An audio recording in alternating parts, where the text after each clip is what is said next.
Vem comigo, condutores e condutoras, para mais uma aula de legislação, aula de número 5, página 16. Aula de número 5, página 16. Vem comigo, condutores e condutoras, porque esse assunto é interessante. Categorias de habilitação. Às vezes as pessoas falam assim: será que eu posso dirigir aquele carro lá? Será que eu posso dirigir aquele caminhão? Será que eu posso dirigir o ônibus? Será que eu posso dirigir aquele carro que é maior, aquele carro que é menor, uma Kombi? Como que a gente vai saber se a gente pode, né? De acordo com a nossa habilitação. Como que a gente vai saber se pode ou não pode dirigir aquele tipo de veículo? Nós vamos saber pelas características. Então essa página 16, ela está mostrando as características da categoria. Então a categoria A, que é a mais fácil para a gente poder entender. A categoria A, você vai poder pilotar qualquer tipo de moto. A moto pode ser de 50 cilindradas, que é a famosa cinquentinha. A moto pode ser de 1000 cilindradas, enfim. Se você tiver a categoria A, você vai poder andar em qualquer tipo de moto, beleza? Essa ACC que tem no livro é uma autorização para conduzir ciclomotores. Essa ACC você só vai poder andar nas cinquentinhas, beleza? Mas se você tiver a categoria A, você também vai poder andar na cinquentinha. Uma coisa importante que a gente vai ver agora na categoria B é o PBT, está escrito aí, a gente vai ver essa situação. O peso bruto total, PBT, a gente vai dar uma analisada agora. O que seria o PBT, esse peso bruto total? Ou seja, esse peso bruto total é o peso do carro completo, com pessoas, cargas, enfim, ele está completo. Então toda vez que você vê PBT, né, o peso bruto total, é aquele peso que o carro pode suportar e é o limite dele. Não é só com pessoas, mas com pessoas, com cargas, enfim, o limite todo dele, completo. Então esse é o PBT. A tara é o peso do veículo sem carga e passageiros. Então quando você ouvir tara, então é o peso do veículo sem a carga e sem o passageiro. Deu para pegar isso aí? Então a tara é o peso do veículo sem a carga e sem o passageiro. E o PBT, que é o peso bruto total, já é com passageiros, com a carga, enfim, ele vai estar com peso completo. Beleza, galera? Então vamos lá para as características da categoria B. Eu tenho categoria B, então qual tipo de veículo eu vou poder andar? Então está escrito aí, peguem a caneta e marquem aí, categoria B, marquem aí. Olha o que está escrito: cujo peso bruto, o PBT, não exceda a 3.500 quilos e cuja lotação não exceda a 8 lugares, excluído do motorista. Sempre a gente vai excluir o motorista. Agora, vamos lá, não exceda a 3.500 quilos e não exceda a 8 lugares. Então você, categoria B, só vai poder andar nesse tipo de veículo. Como é que você vai saber se pode andar numa Kombi, por exemplo? Tem que pegar o documento da Kombi. E lá no documento da Kombi você vai ver a lotação. Quantas pessoas cabem na Kombi? Então se tiver 8 lugares excluído do motorista, você pode andar. Se o peso não exceder a 3.500 quilos, você também vai poder andar numa Kombi. Isso é um exemplo. Então, categoria B, a gente tem que ver as características. Assim também como a categoria C. A categoria C tem uma coisa bem importante. Marquem aí. Está escrito transporte de carga. Transporte de carga. Cujo PBT exceda a 3.500 quilos. Então, a categoria C já vai exceder os 3.500 quilos. Na quarta linha, na terceira linha, quarta linha, isso, está escrito, não exceda a 8 lugares, excluído o do motorista. Então, não exceda a 8 lugares, excluído do motorista. Então, essas são as características da categoria C.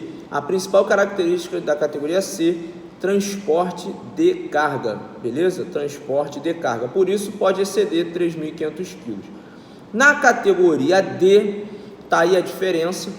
A categoria D, transporte de passageiros, marquem aí, transporte de passageiros, cuja lotação exceda 8 lugares, excluído do motorista. Então, se é transporte de passageiros, de fato vai ter que exceder a 8 lugares, não é verdade?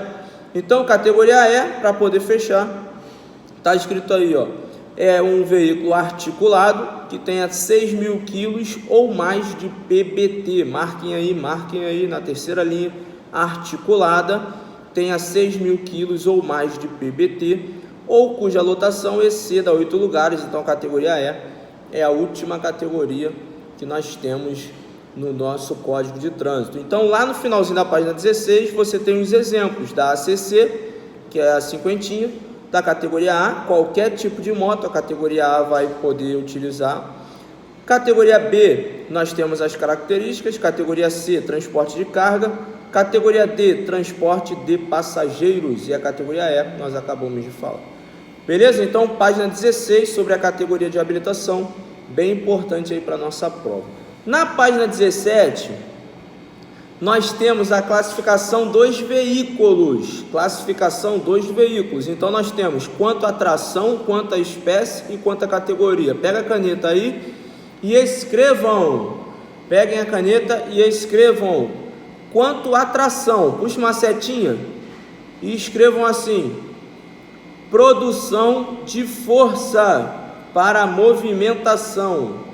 Produção de força para movimentação, ou seja, quanto à tração, a força que vai movimentar esse veículo. Então pode ser um automotor. Automotor é o que? Um combustível que explode dentro do motor. Então é um veículo automotor elétrico, ele é movido a eletricidade. Então a força que movimenta esse carro, a gente vai ver quanto à tração. Na espécie, pega a caneta e escrevam aí, para que eles servem. Para que eles servem? Pode ser passageiro, pode ser de carga, pode ser misto, que tem o passageiro e a carga juntos. Competição, de tração, especial, de coleção. Então, quanto à espécie, para que eles servem? E o número 3, quanto à categoria, escrevam aí a finalidade do veículo. Finalidade. Quanto à categoria, é a sua finalidade. Então, pode ser oficial, representação diplomática, pode ser particular, pode ser de aluguel, aprendizagem, que é o caso da autoescola. Então, a finalidade está dentro da categoria. O que é mais importante para a prova é a questão da identificação do veículo. O veículo ele tem a sua identificação externa. Então escrevam aí, ó, identificação externa. Então no segundo parágrafo está escrito externamente por meio de placas dianteira e traseira. Então as placas dos veículos na frente e atrás vão ser a identificação externa daquele veículo. Lembrando que a moto só tem placa traseira, então é uma identificação externa. Por isso que a placa tem que estar legível, porque senão você toma uma multa. Nós temos até as placas do Mercosul representando ou representada pelas cores. Então essas cores vão dizer se é um carro particular, comercial, especial e assim por diante. Uma coisa bem importante que vocês precisam lembrar é que a placa, por ser uma identificação externa, é obrigatória em todos os veículos. Todos os veículos têm que estar com a sua placa, a identificação externa, todos os veículos. Se não tiverem, tomam multa, beleza? Vão tomar uma multa. Agora, qual é a exceção? Qual veículo ou qual carro que não precisa de placa, de identificação externa? Então peguem a caneta e escrevam aí. Isso cai na prova, beleza?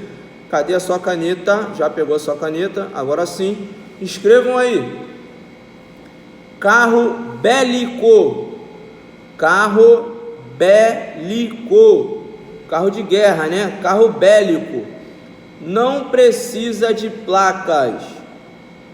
Então o carro bélico não vai precisar de placa. Escrevam aí, carro bélico não precisa de placa. Então Um tanque de guerra é um carro bélico, por exemplo. Então, o carro bélico não vai precisar de placa.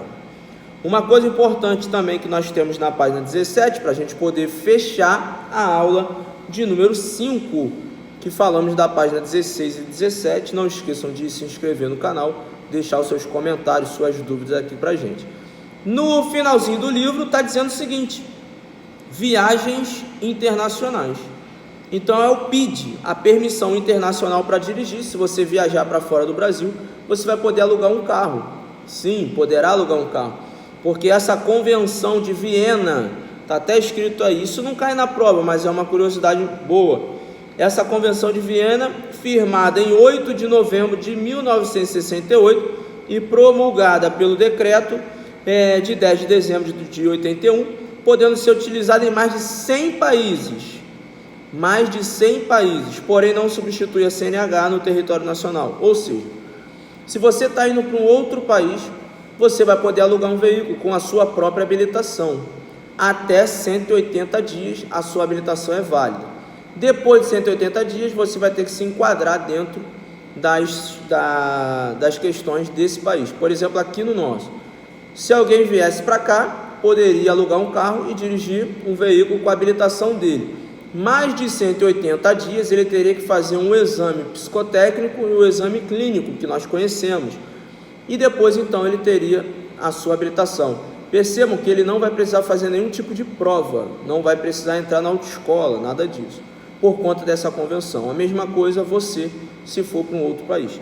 Então esse é o PID, 180 dias ele pode estar com a sua habilitação, alugando um carro e transitando aqui no nosso território. Tá bom? Então, vem comigo, condutores e condutoras. Essa foi a aula de número 5, página 16 e 17 de legislação. Espero ter ajudado. Deixe seus comentários aqui. Vem comigo!